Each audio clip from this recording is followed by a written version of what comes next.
This boat is a Sea Ray 2013. The model is a 190 Sport.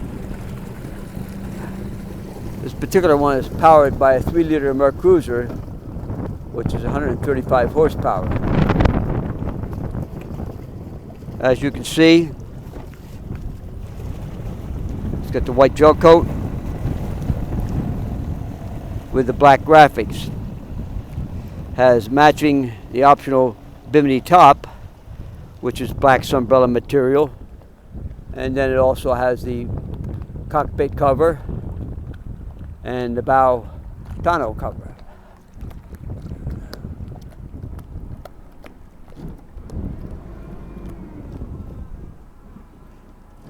It's got an AM FM with a CD player and 4 stereo speakers, digital depth sounder, and a removable snap-in, snap-out carpet. This boat is a 7-foot 3-inch beam. It's a very sleek Sea Ray model.